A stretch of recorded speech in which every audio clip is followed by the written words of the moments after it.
All right, so today we're diving into some pretty interesting stuff in the hip-hop world. Yeah, definitely. We've had this article.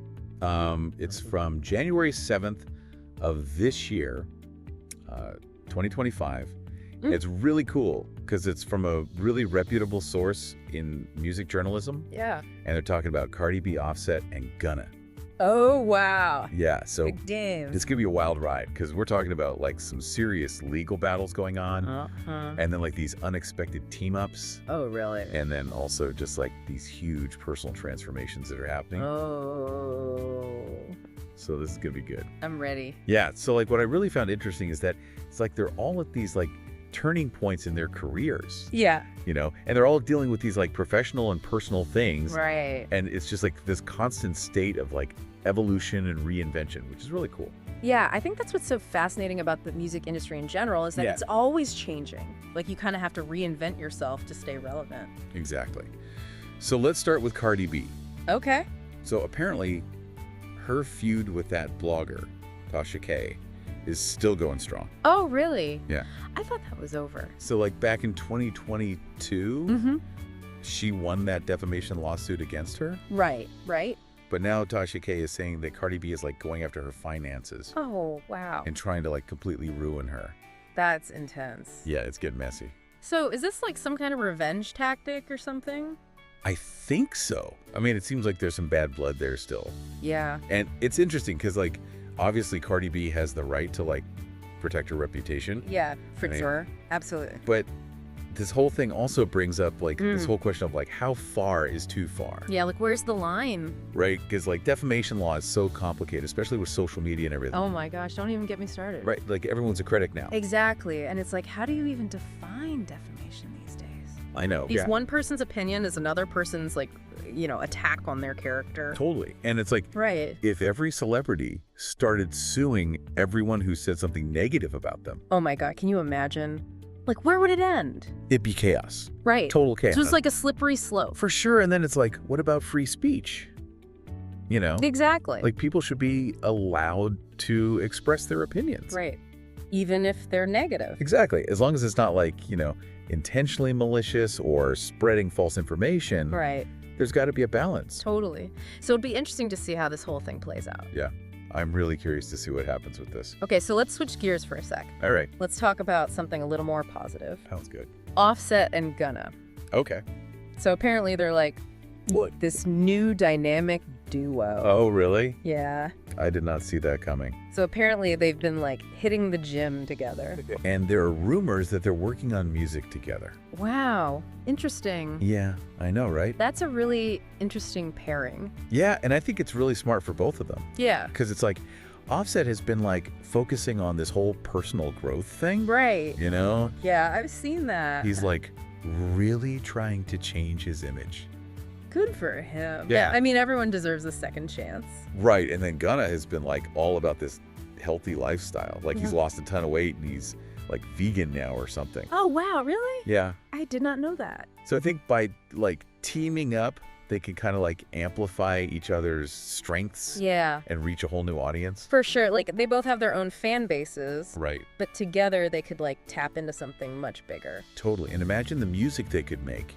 Oh, my God. Like Offset with those hard-hitting beats. Yeah. And then Gunna with that like melodic flow. Oh, that would be fire. Right. It could be huge. I'm here for it. Yeah. Okay. And then last but not least, we got to talk about Gunna's transformation. Yeah. This guy is like a whole new person. Right. Like, he's lost so much weight and he's just like glowing. It's inspiring. I know, right? That's like a whole new Gunna. Yeah. And the article even has this quote from him. Oh, really? He says it's all about discipline and self-love. Oh, I love that. I know, right? It's so true, though. Yeah. Like, taking care of yourself is so important. Absolutely. Especially in a demanding industry like music. Yeah. Like, you really got to prioritize your well-being. Right. Because if you're not feeling your best, Yeah. you can't create your best. Exactly. And it's like, Gunna's story is a perfect example of that. Like, Yeah. he's invested in himself, and it shows. And it's not just about like the physical transformation. Right. Yeah. It's about like the mental and emotional transformation too. Exactly. Like he seems so much happier and more confident. Yeah, you can Yeah. tell. Oh, And I think that's something we can all learn from. Very Like, true. no matter what you do or who you are, self-care is essential. okay, so just to recap, Okay. we've got Cardi B dealing with this legal drama, Offset, and Gunna possibly becoming the next big thing. Right. And Gunna, like, completely transforming himself. It's a lot. It is. It's a lot. But it's like, what's so cool is that it's all about reinvention. Right. Like, these artists are all going through these changes. Yeah. And figuring out how to stay true to themselves. It's exactly. While also, like, evolving and adapting to the industry. Yeah, and I think that's something we can all relate to. Like, health is all about change and growth. And reinvention. Exactly. So I guess the big question is... What's next? Yeah, what's next for these artists? That's the exciting part. I know, right? We'll just have to wait and see. That's the beauty of it. Exactly. Los Angeles. Wow. It's a really scary situation out there right now. Yeah. Wildfires and windstorms on top of it. Yeah. It's a 1-2 punch, right? You don't often see those two things happening. You don't. You really don't. At the same time. Yeah, and this Valley Inferno fire has already burned thousands of acres. It's incredible how fast it's moving. And thousands of people being forced to evacuate their homes. It's just devastating. And then you add in the 80-mile-an-hour winds. It's just, I mean, it's hard to even imagine. 80-mile-an-hour winds in LA. Yeah, that's nuts. You don't think about LA as being a super windy city. Not at all. But here we are. Yeah. And, you know, our listeners have been asking us to take a deep dive into what's happening and especially what role climate change is playing. And we've been digging through tons of reports, you know, articles, scientific papers, firsthand accounts, just trying to get a clear picture of what's going on. It's a complex situation for sure, but I think we can shed some light on it. I hope so, because it seems like every time you turn around, there's another natural disaster somewhere in the world. Yeah, and it's getting harder and harder to ignore the fact that these events are becoming more frequent and more intense. Exactly. So let's talk about this Valley Inferno fire. I mean, they're saying it's spreading incredibly fast. Yeah. In fact, I read a quote from Fire Chief Hernandez who said, yeah, and I quote, "The flames are moving at an unprecedented speed. We urge everyone in the evacuation zones to leave immediately." I mean, that's got to be terrifying. Scary stuff. Absolutely. And you know, one of the main reasons it's spreading so fast is those incredibly dry conditions you mentioned. Right. California has been in a drought for years, and that's created this like tinderbox landscape. Everything is just so dry and ready to burn. And then you add those winds on top of it. Oh, it's like a recipe for disaster. Exactly. And then I saw these satellite images. You can actually see the smoke plume. Really? From space. What? It's massive, you know. And that smoke, obviously, it's not just affecting people in LA. No. It's traveling. Yeah. The health impacts of wildfire smoke are really serious. It can cause respiratory problems, eye irritation, and even make existing heart conditions worse. And this isn't just like a local problem either, right? No, it's not. Wildfire smoke can travel for hundreds, even thousands of miles. So even people who are far away from the actual fire can feel the effects. Kind of mind-blowing when you think about it. It is. It really highlights the interconnectedness of everything. You know, what happens in one part of the world can have ripple effects all over the globe. Definitely. Okay, so we've talked about the fire, but then you add this crazy windstorm into the mix. Yeah.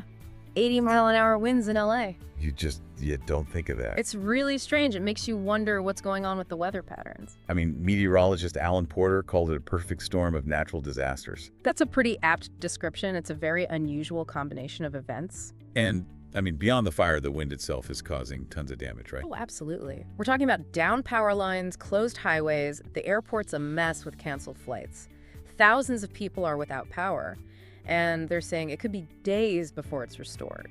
It sounds like complete chaos. It is. And, you know, this is where we see the cascading effects of a disaster, you know? One event triggers a chain reaction of disruptions, and those ripple outwards. It impacts infrastructure, transportation, the economy, people's lives. Yeah, it's not just the immediate danger of the fire and wind, but everything else that gets disrupted because of it. Exactly. So it paints a pretty grim picture. But I'm also seeing these stories of resilience and community support coming out of LA. Really? That's wonderful to hear. People are volunteering, businesses are stepping up to help evacuees, social media is being used to coordinate aid. That's so important. You know, those informal networks of support can be a real lifeline in a crisis. It's really heartening to see people coming together like that. It is. It shows the strength of the human spirit. That even in the face of disaster, we have this capacity for compassion and cooperation. But isn't there a risk that these grassroots efforts become, I don't know, disorganized or even counterproductive. Like, how can we make sure good intentions actually translate into effective help? You're absolutely right. In these chaotic situations, it's easy for things to get out of hand, even with the best intentions. So communication and coordination are key. So what's the best way to make sure help is actually getting to the people who need it? Well, established organizations like the Red Cross have a lot of experience in disaster relief. They have the infrastructure, the resources, and the know-how to channel aid effectively. So individuals who want to help, they can connect with these groups, follow their guidance, amplify their messages. That way we can avoid duplication of effort and ensure that the help is going where it's most needed. So, stepping back from the immediate crisis, what can we learn from what's happening in LA?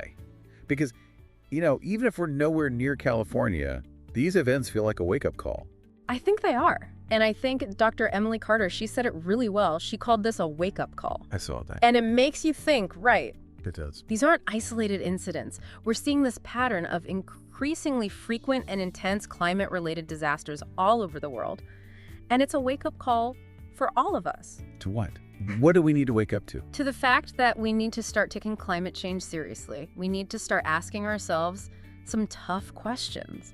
Are we doing enough to mitigate our impact on the planet? Are we adequately prepared for the new reality of extreme weather events? It's a lot to think about. It is, but it's essential. We can't just sit back and wait for the next disaster to strike. We need to be proactive. So here's a question for our listeners, even if you're not in California. What if something like this happened in your area? Would you be ready? What kind of community support exists where you live? Are there things you can do now to be better prepared for the unexpected? Absolutely. We all have a role to play in building more resilient communities. We can advocate for policies that address climate change. We can support organizations that are working on the front lines. And we can start taking steps to prepare ourselves and our families for the possibility of future disasters. It's kind of overwhelming when you put it like that. I know, but we can't let ourselves get paralyzed by fear. We have to focus on what we can do, what we can control. Even small actions can make a difference. That's a good point. All right, so today we're diving deep into something that has, I think, major global implications. We're talking about former President Trump's America First policy. All right. But we're not just going to recap the news here. We're going deeper. Absolutely. You've shared some fascinating sources about his recent comments on Greenland, Canada, and Panama. Yes. And honestly, what I find most intriguing is the choice of these specific targets. Like, why these places? Is there some kind of grand strategy at play here?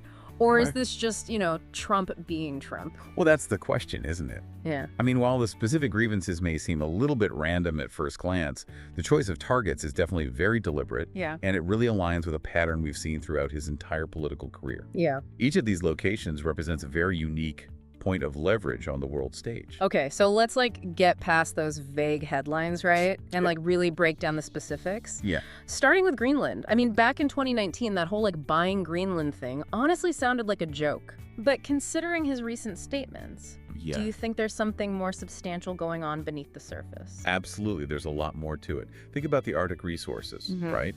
The oil, the gas, all the minerals. All of these are becoming more and more accessible as the ice melts because of climate change. There's a great quote from Dr. Elaine Ford, an expert on Arctic geopolitics. She says, the Arctic is becoming a hotbed of competition. And, Trump really sees Greenland as a key piece of that puzzle. But doesn't Denmark own Greenland? I mean, can you just barge in and demand control of a territory that belongs to another country, even if it is super strategically important? You're absolutely right. It's definitely not that simple, and that's kind of where this whole America First approach gets a little bit tricky. It tends to really prioritize immediate U.S. interests, sometimes even at the expense of, existing alliances or diplomatic norms. The question is, does this kind of aggressive stance actually work, or does it risk alienating potential partners like Denmark? Could cooperation maybe be a better path to securing those Arctic resources? That's a good point. It's he's playing this really aggressive game of hardball. Yeah. But is he risking striking out in the process? Yeah, exactly. Okay, so we've got this Arctic resource angle with Greenland. But what about Canada? The trade disputes, they aren't new, but it seems like every time we turn around, there's another jab from Trump. Why this constant need to pick at a historically close ally? Well, I think it all boils down to the core tenets of America First, right? Which is about winning in every deal, often really focusing on those short-term gains over those long-term partnerships. Michael Harris, he's a former U.S. trade representative, has actually said that this focus on immediate victories often overlooks those broader economic and security benefits that come with strong alliances. So while he might secure a win in one specific negotiation, is he actually jeopardizing America's standing in the long run? Exactly. Is there a point where pushing America first actually starts to backfire Yeah. and hurt America's overall interests? That is the debate, isn't it? And it's playing out on a global scale. Oh, Now let's shift gears a little bit to the Panama Canal. okay. This one seems a little out of left field. Didn't we hand over control of the canal decades ago? That's what I was thinking. Why bring it up now? It feels like he's reaching back into history for another point of contention. Yeah. Well, don't underestimate the historical and strategic significance of the Panama Canal. It still remains this critical choke point for global trade, right? And Professor Carla Mendez, who is a scholar of Latin American relations, she really emphasizes that any attempt to, renegotiate or even try to assert more U.S. control over the canal would definitely send shockwaves through the global economy. Hold on. So it's not just about the U.S. and Panama. Right. This could actually impact everyone who relies on that shipping route. Precisely. And that's where the true impact of America First really comes into focus. It's not just about these bilateral relationships. It actually has the potential to really disrupt, global trade networks, economic stability, even geopolitical alliances. Wow. Yeah. Okay, so we've kind of seen how this America First thing is playing out in these specific locations. Yeah. But I'm curious, how this approach fits into the bigger picture of, U.S. foreign policy. Right. Is this a totally new strategy, or does it, have roots in earlier ways of thinking? That's a great question. It's really important to understand the historical context here. America First might seem like this kind of radical departure. Yeah. But it actually draws on elements of earlier foreign policy approaches, isolationism and unilateralism. These ideas have surfaced throughout U.S. history, but America First seems to represent a distinct shift in emphasis. A shift in emphasis. What do you mean by that? Well, think back to the post-World War II era.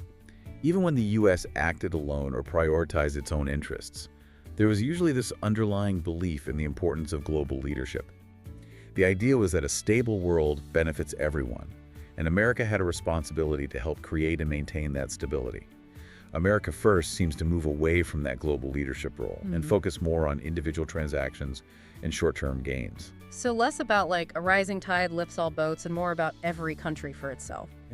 Yeah, that's a good way to put it. And this shift has some pretty big implications for how the U.S. interacts with the rest of the world. It creates uncertainty and can lead to mistrust among allies, as we saw, for example, with the tensions over trade with Canada. Right.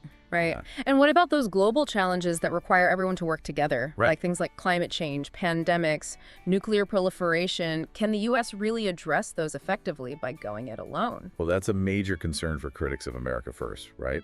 These are issues that no single nation can solve on its own, no matter how powerful they are. Right. They require cooperation, trust, and a willingness to find common ground. But America First often prioritizes competition over collaboration, which makes those solutions a lot harder to reach. Yeah, it's almost like a paradox. Yeah. By trying to put America first, it might actually be diminishing its influence and ability to actually get things done on the world stage. Exactly. And that gets to the heart of the debate surrounding America First, right? Supporters argue that it's about reclaiming American strength and independence. Okay. But critics worry that it's actually weakening America's position in the world, leading to isolation, and ultimately making the country less safe and prosperous. We've talked about some of the potential consequences of America First, things like damaged alliances, increased geopolitical competition, economic uncertainty. Are there any concrete examples of how this approach has already played out in those areas? Oh, absolutely. There are several. Let's start with damaged alliances. One really clear example is the strain on the relationship between the U.S. and its European allies during the Trump administration. Yeah. There was a lot of tension over things like trade, defense spending, the U.S. withdrawal from the Paris Climate Agreement. I remember that.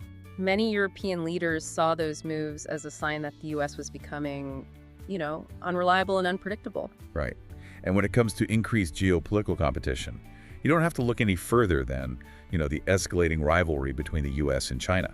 Right. The America First approach has really fueled this competition by framing the relationship almost entirely in terms of a struggle for dominance. It makes sense. It's like viewing the world as this zero-sum game Right. where one country's gain is automatically another country's loss. Exactly. And that mentality makes it a lot harder to find areas of cooperation or work towards shared goals. It feeds this cycle of mistrust and escalation, which can lead to some pretty dangerous consequences.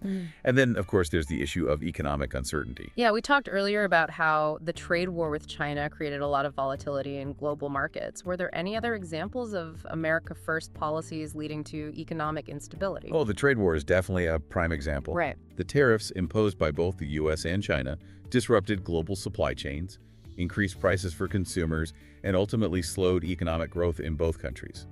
It really showed how interconnected the global economy is, and how actions taken in one place can have these ripple effects around the world. Yeah, it's a reminder that we're all in this together, whether we like it or not. Yeah. You know, trying to isolate yourself and go it alone can have these unintended consequences that end up hurting everyone involved. That's a key insight.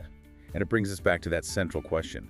Can a policy of America First really serve America's best interests in a world that's becoming increasingly interconnected and facing these complex challenges that require global cooperation? It's a tough question, and it seems like there are strong arguments on both sides. There are. And that's why it's crucial to really understand those different perspectives and to weigh the potential costs and benefits of this approach. We've spent this deep dive really unpacking America First, right? Exploring how it actually plays out in different parts of the world, digging into, the historical context. Right. It seems like there's no easy answer as to, whether this is good or bad for America. Yeah, it's a complex issue, no doubt. Yeah. And there are very passionate arguments on both sides. Okay, so let's break it down then. Right. What are, some of the strongest arguments from those who actually support America First?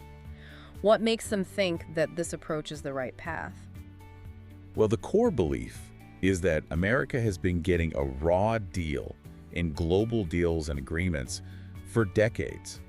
Supporters of America First argue that previous administrations have been too willing to prioritize, the needs of other countries, Okay. often at the expense of American jobs, economic growth, national security, things like that. So they see it as a way to, correct course and Right. put America's needs first. Exactly. They see it as like a necessary course correction, a way to ensure that America is no longer being taken advantage of in trade deals. International agreements or global alliances, they want tougher negotiations, a much stronger focus on American interests, and a more assertive stance in global affairs. And they probably point to things like, the renegotiation of NAFTA as proof that this approach can actually deliver, right? Absolutely, they do. For them, those are tangible examples of how America First can deliver some real, Yeah. real benefit. Yeah. But then, of course, there's the other side. Right, the critics. But critics, so what are their main concerns? What makes them so convinced that this is the wrong direction for the country? Critics argue that America First is fundamentally flawed. They think it's short-sighted and ultimately counterproductive because it fails to recognize that we live in a deeply interconnected world where cooperation is essential Right. to solve global challenges. So it's that, go it alone mentality. Exactly. That's Yeah. it. Critics are worried that withdrawing from international agreements, alienating allies, engaging in trade wars, that all of this will ultimately damage America's reputation, diminish its global influence, Yeah. and ultimately make the world a much less stable place. Yeah. They believe that by focusing so narrowly on, quote-unquote, winning in the short term, America First could actually undermine America's long-term interests and its security. It sounds like there are some pretty fundamental disagreements here about how the world works and what America's role should be in it. There are. And these are not simple disagreements. Right. They go to the heart of what it means to be a global power in the 21st century. Right. Do you prioritize your own national interests above all else? Or do you recognize that cooperation and shared responsibility are essential, especially for addressing those global challenges and creating, a more stable and prosperous world for everyone? It's a big question, and it doesn't seem like there's an easy answer. No, not at all. You know, it's just a reminder that foreign policy has real-world implications. Mhm. It's not just some abstract debate happening in, think tanks or government offices. You're absolutely right. These decisions have very real consequences for people's lives, both in the U.S. and around the world. Yeah. And it's our job as citizens to understand these issues, to engage in thoughtful dialogue, and to hold our leaders accountable for the choices that they make. I think this deep dive has given me, personally, a lot to think about. Good. We've covered so much: the core principles of America First, the historical context, the potential consequences, the arguments for and against this approach. Hopefully our listener now has a much deeper understanding of this very complex and consequential doctrine. Yeah. And, whether they agree or disagree with America First, Right. it's crucial to understand its implications and think critically about its potential impact on America's future and the world we all share. That's a great takeaway. Thank you. Thanks for guiding us through this deep dive. It's been a pleasure. And to our listeners, thank you for joining us on this exploration of America First and its global impact. Keep questioning, keep learning, and keep engaging with the world around you. That's what the deep dive is all about.